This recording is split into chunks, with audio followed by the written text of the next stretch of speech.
പണ്ടൊക്കെ ഞാൻ സ്കൂളിൽ പോയിട്ട് വരുമ്പോൾ എൻ്റെ അമ്മ വൈകുന്നേരം ഈവനിങ് സ്നാക്സ് ആയിട്ട് ഉണ്ടാക്കി തരുന്ന ഒരു ഫുഡാണ് ഇത് കേട്ടോ. ഇതൊക്കെ നിങ്ങളുടെ അമ്മയൊക്കെ ഉണ്ടാക്കി തന്നിട്ടുണ്ടായിരിക്കും അല്ലേ. ഇന്നത്തെ കുട്ടികൾക്ക് ഇതിനോടൊന്നും ഒരു താല്പര്യമില്ല. അവർക്ക് കടയിൽ നിന്ന് കിട്ടുന്ന ബർഗർ, പിസ്സ, ബേക്കറി സ്നാക്സ് ഇതൊക്കെ അവർക്ക് ഇഷ്ടം. അതുകൊണ്ട് എന്തോ രോഗങ്ങളും കൂടി വരുന്നുണ്ട് എന്ന് കരുതി നമുക്ക് രോഗങ്ങളൊന്നും ഇല്ലായികയെന്നൊന്നും അല്ല കേട്ടോ.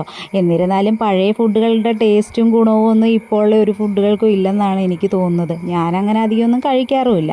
അപ്പോൾ ഇന്ന് ഞാൻ കരുതി എന്തായാലും ഇത് തന്നെ ഉണ്ടാക്കി ഇന്ന് ഈവനിങ് കഴിക്കാമെന്ന് വിചാരിച്ചു.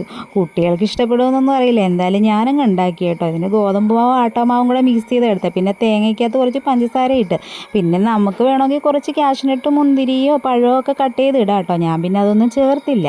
പിന്നെ അത് ദോശക്കല്ലിലോട്ട് വെച്ചതാ ഇങ്ങനെ കനം കുറച്ച് പരത്തിയിട്ട് അതൊന്ന് തിരിച്ചിടുമ്പോൾ ഒരു സൈഡ് വെന്തിട്ട് വേണം തിരിച്ചിടാൻ കേട്ടോ, മറന്നു പോവല്ലേ.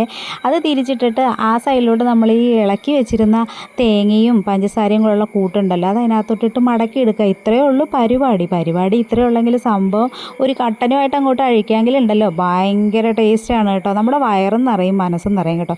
ഇതൊക്കെ ഉണ്ടാക്കി കഴിക്കുന്ന സമയത്ത് സത്യം പറഞ്ഞാൽ അമ്മയൊക്കെ ഓർമ്മ വരും. ആ കുട്ടിക്കാലം ഓർമ്മ വരും. ആ പഴയ സ്കൂളിൽ പോയിട്ട് വരുന്ന വഴികളും എല്ലാം ഓർമ്മ വരും കേട്ടോ.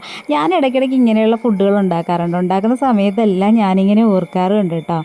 അമ്മ ഉണ്ടാക്കി തരുന്ന ആ പഴയ രുചിയും ആ രുചിക്കൂട്ടുകളും എല്ലാം എനിക്കിതൊക്കെ ഭയങ്കര ഇഷ്ടമാണ്.